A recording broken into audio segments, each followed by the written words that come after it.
दोस्तों नमस्कार, स्वागत है आपका यूट्यूब चैनल एबी टेक में। दोस्तों इस वीडियो में हम बात करेंगे कई सारी महत्वपूर्ण अपडेट के बारे में। सबसे पहले तो यहाँ पर अपडेट आपकी जीआईसी प्रवक्ता भर्ती को लेकर के, जिसके लिए ऑनलाइन आवेदन की प्रक्रिया आज से शुरू होनी है। बहुत सारे छात्रों के कमेंट आ रहे थे, तो आपके कमेंट के आधार पर ये वीडियो है। इसके साथ ही दूसरी अपडेट है एलटी ग्रेड भर्ती को लेकर के। एलटी ग्रेड भर्ती में बहुत सारे छात्रों ने फॉर्म संशोधन किया है, तो उसको लेकर के अपडेट आपके लिए कि आपको करना क्या, नहीं तो फॉर्म आपका रिजेक्ट हो जाए, कोई मतलब नहीं रहेगा। इसके साथ ही मध्य प्रदेश शिक्षक भर्ती और उत्तर प्रदेश प्राथमिक शिक्षक भर्ती को लेकर के बड़ी अपडेट्स हैं, तो वीडियो को आप लोग अंत तक देखना, बहुत ही महत्वपूर्ण सूचनाएँ हैं। चलिए वीडियो में आगे बढ़ने से पहले जो भी अभ्यर्थी एलटी ग्रेड की तैयारी करें उनके लिए सूचना। आज इस वीडियो में हम लोग बात करने वाले हैं एलटी ग्रेड 2026 एग्ज़ाम की बेस्ट बुक के बारे में, जो कि चक्षु प्रकाशन की है। यहाँ पर देखिए, ये स्टडी गाइड बुक है सामान्य अध्ययन की भाग फर्स्ट की। आप लोग जानते हैं कि एलटी ग्रेड एग्ज़ाम में 30 क्वेश्चन यानी कि 60 नंबर का आपका यहाँ पर जीएस आएगा। तो लोक सेवा आयोग के सिलेबस के अनुसार संपूर्ण सिलेबस को यहाँ पर कवर किया गया, पूरा कंटेंट यहाँ पर आपको मिलेगा। सबसे पहले यहाँ पर इतिहास का कंटेंट दिया गया है। इतिहास में क्या क्या चीज़ें आती हैं वो सारी चीज़ें यहाँ पर आप लोग देख सकते हैं, समझ सकते हैं और पढ़ सकते हैं। इसमें जो भाषा है काफ़ी आसान है, बहुत बारीकी से चीज़ों को समझाया गया, टू दी पॉइंट। यहाँ पर क्वेश्चंस के आंसर भी आपको मिलेंगे। जीएस की स्टडी गाइड बुक के साथ ही इनकी अलग अलग विषयों की भी बुक्स आती हैं। सभी विषयों की यहाँ पर बुक्स अलग अलग अवेलेबल हैं। आप लोग इनको भी परचेज करके अपनी तैयारी को और स्ट्रॉन्ग कर सकते हैं, ठीक है। तो अगर इनको आप परचेज करना चाहें तो आप इनको अमेजन, फ्लिपकार्ट, स्नैपडील, मीशो या फिर chachobooks.com से परचेज कर सकते हैं। लिंक वीडियो के डिस्क्रिप्शन बॉक्स में दिए गए हैं। अब वीडियो में बढ़ते हम लोग आगे। यहाँ पर देखिए, मैंने लोक सेवा आयोग में जा कर के वेबसाइट में कैंडिडेट डैशबोर्ड का यहाँ पर ऑप्शन ओपन किया हुआ, यहीं से आप लोग अपने फॉर्म में संशोधन करते होंगे। तो बहुत सारे छात्रों ने जो फॉर्म भर दिया, उनको काम क्या करना है, अगर आपने अपने ओटीआर में संशोधन किया है तो आपको ये काम करना आवश्यक है। अब काम क्या है, देखिए कई सारे छात्रों की कुछ ना कुछ डिटेल गलत थी, तो छात्रों ने ओटीआर में संशोधन कर दिया है। अब ओटीआर में संशोधन करने के बाद अगर आपकी डिटेल सक्सेसफुली अपडेट हो जाती है ओटीआर में, उसके बाद यहाँ पर आपको कैंडिडेट डैशबोर्ड लॉगिन पर आना है और यहाँ पर एक ऑप्शन आपको हाईलाइट होता हुआ दिखेगा। यहाँ पर देखिए ये ऑप्शन है sync your data with OTR server. ये बटन ध्यान से देख लीजिए। इस बटन पे आपको क्लिक करना है। जैसे यहाँ पर क्लिक कर देंगे तो ओटीआर की सारी डिटेल्स आपकी फेच होकर के कैंडिडेट डैशबोर्ड लॉगिन में यहाँ पर आ जाएंगी, ठीक है। तो जब ये सक्सेसफुली आपकी अपडेट हो जाए, सिंक कर दें आप इस बटन से, उसके बाद यहाँ पर नीचे देखें आपको एलटी ग्रेड का एक ये पूरी रो मिलेगी। इस एलटी ग्रेड की रो में सबसे लास्ट में आपको जाना है। देखिए इसी लास्ट में जाएंगे तो यहाँ पर एक कॉलम ध्यान से देख लीजिए, ये वाला update your application form as per your OTR, ये सबसे लास्ट में ऑप्शन दिया गया है। इस बटन को आपको क्लिक करना है। जैसे आप क्लिक कर देंगे तो जो भी आपकी ओटीआर की डिटेल्स हैं, जो आपने ओटीआर में अपडेट करी थी, वो सारी की सारी आपकी सिंक हो जाएंगी एलटी ग्रेड के फॉर्म में, ठीक है।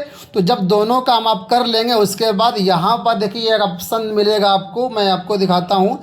ये देखिए यहाँ पर एप्लीकेशन आईडी, ठीक है, और सबमिशन डेट एंड टाइम और सबमिशन आईपी, ये वाला बॉक्स आपको दिख रहा होगा। इसमें देखिए ब्लू कलर से जो नंबर दिख रहा है, ये आपका एप्लीकेशन आईडी है, एप्लीकेशन नंबर है। इस नंबर पे क्लिक करके आपको प्रिंट आउट वाला पेज खुल जाएगा, ठीक है। तो प्रिंट आउट वाले पेज में आप देख लीजिए कि सारी डिटेल्स जो आपने ओटीआर में अपडेट करी थी वो एलटी ग्रेड के फॉर्म में अपडेट हुई या नहीं हुई। अगर हो गई हैं तो उसको जो है आप प्रिंट आउट निकाल करके अपने पास सेव करके रख लो। अगर अपडेट नहीं हुई हैं तो कुछ समय वेट करना, उसके बाद दोबारा से यही पूरी प्रक्रिया दोहरानी है। जब तक आपकी ओटीआर की डिटेल्स यहाँ पर फॉर्म में आपकी अपडेट नहीं हो जाती हैं, तब तक सेम काम आपको करना है। अब हो दोस्तों ये रहा है यहाँ पर कि सर्वर पर लोड इतना ज़्यादा है, इसके कारण जो है डिटेल्स यहाँ पर अपडेट नहीं हो पा रहे। बहुत सारे छात्र कर हमने सिंक कर दिया, उसके बाद भी नहीं हो रहा है। तो समस्या यही है ना कि वेबसाइट पर लोड ज़्यादा है लोक सेवा आयोग की, तो इस वजह से डिटेल्स मॉडिफाई या अपडेट नहीं हो पा रही हैं। थोड़ा सा पेशेंस रखिए, लेट नाइट इस तरीके से प्रयास करिए तो हो जाएगा, लेकिन ये करना ज़रूरी है। बिना इसके फिर आपकी डिटेल्स फॉर्म में अपडेट नहीं होंगी। ओटीआर आपका कुछ अलग बताएगा और ये आपका एप्लीकेशन फॉर्म एलटी ग्रेड का कुछ अलग बताएगा, बाद में समस्या हो सकती है। अब दूसरी बात कर लेते हैं, लोक सेवा आयोग द्वारा आज जो विज्ञापन जारी होना है, नोटिस आपने सुबह देखी होगी जीआईसी प्रवक्ता की, ठीक है। तो बहुत सारे छात्र कह रहे सर इसका फॉर्म शुरू हुआ है कि नहीं शुरू हुआ, तो उसके बारे में आपको बता रहा हूँ। यहाँ पर लोक सेवा आयोग की मैंने ऑफिशियल वेबसाइट ओपन करी हुई है। यहाँ पर देखेंगे तो होम पेज के अंदर फिर आपको नोटिफिकेशन एंड एडवर्टाइजमेंट में जाना है। जैसे यहाँ पर क्लिक करेंगे तो यहाँ पर देखिए इस तरीके से पेज खुल रहा है आपके सामने, मैं लाइव दिखा रहा हूँ। यहाँ पर देखेंगे तो असिस्टेंट टीचर LT ग्रेड का फॉर्म अभी दिख रहा है, और यहाँ पर नीचे देखेंगे तो एक विज्ञापन ये दिख रहा है जिसको जो कि 1 जुलाई 2025 से फॉर्म शुरू हुए थे। तो सिर्फ यही 2 नोटिफिकेशन अभी खुल रहे हैं यहाँ पर, बाकी GIC प्रवक्ता का विज्ञापन अभी यहाँ पर अपलोड नहीं हुआ है। तो LT ग्रेड के साथ साथ GIC प्रवक्ता दोनों के एप्लीकेशन फॉर्म भरे जाएंगे। ठीक है, LT ग्रेड के तो शुरू ही है, आप भर सकते हैं, लेकिन GIC प्रवक्ता का विज्ञापन शाम तक या देर रात तक यहाँ पर अपडेट होगा। उसके बाद आप लोग फॉर्म भर पाओगे और इसके बाद ही नोटिफिकेशन आएगा। तो नोटिफिकेशन आने के बाद ही सारी चीज़ें क्लियर होंगी। बहुत सारे छात्र पूछ रहे थे कि इसकी एलिजिबिलिटी क्या होगी, नॉन BEd वाले आवेदन कर पाएंगे या नहीं कर पाएंगे। तो मैं पहले क्लियर कर दे रहा हूँ, नॉन BEd वाले आवेदन नहीं कर पाएंगे। BEd कंपलसरी है प्रवक्ता में भी, लेकिन उसके लिए नोटिफिकेशन का वेट करना होगा। नोटिफिकेशन आज शाम तक आएगा। जैसे ही आएगा नोटिफिकेशन आपको हमारे टेलीग्राम पर उपलब्ध करा दिया जाएगा। टेलीग्राम आपने ज्वाइन नहीं किया तो बिल्कुल तुरंत ज्वाइन कर लीजिए, लिंक डिस्क्रिप्शन बॉक्स में है। अब बात कर लेते हैं उत्तर प्रदेश प्राथमिक शिक्षक भर्ती को लेकर के। आप लोग जानते होंगे उत्तर प्रदेश में प्राथमिक शिक्षक भर्ती काफ़ी दिनों से नहीं आई हुई है। लगातार DELED के छात्र प्राथमिक शिक्षक भर्ती की मांग कर रहे हैं। तो इसी मांग को लेकर के विधानसभा में आज जो सत्र चल रहा है उसमें जो है क्वेश्चन पूछा गया माननीय पंकज पटेल जी की तरफ से। ठीक है, और जो कि माननीय सदस्य है विधानसभा में, इनकी तरफ से पूछा गया कि प्राथमिक शिक्षक भर्ती को लेकर क्या स्टेटस है, भर्ती कब तक आएगी। इसके बारे में बेसिक शिक्षा मंत्री श्री संदीप सिंह जी का क्या कहना है वो यहाँ पर आप लोग दे सकते हैं। तो क्वेश्चन ये था, क्या बेसिक शिक्षा मंत्री जी बताने की कृपा करेंगे कि प्रदेश में बेसिक विद्यालयों में कितने छात्र अध्ययनरत हैं तथा उक्त हेतु कितने शिक्षकों की नियुक्ति हुई है तथा शिक्षकों के कितने पद स्वीकृत हैं। तो यहाँ पर डाटा दिया गया कि वर्तमान सत्र में इतने विद्यार्थी पंजीकृत हैं, देख लीजिए। अध्यापकों के स्वीकृत पद इतने हैं, इसमें कार्यरत टीचर इतने हैं। तो दोनों में अगर डिफरेंस निकालेंगे तो लगभग 80,000 के आसपास डिफरेंस आएगा। यानी प्राथमिक विद्यालयों में 80,000 पद खाली हैं आपके। ठीक है, वर्तमान में। इसके साथ उच्च प्राथमिक का डाटा देखिए, इतने विद्यार्थी यहाँ पर जो है पंजीकृत हैं, इतने टीचर के पद स्वीकृत हैं, वर्तमान में इतने टीचर कार्यरत हैं। तो यहाँ पर देखेंगे तो लगभग 41,000 के आसपास डेटा आएगा। दोनों को अगर जोड़ देते हैं तो डेटा बन जाता है 1,20,000। तो 1,20,000 टीचर्स के पद वर्तमान में खाली हैं उत्तर प्रदेश में।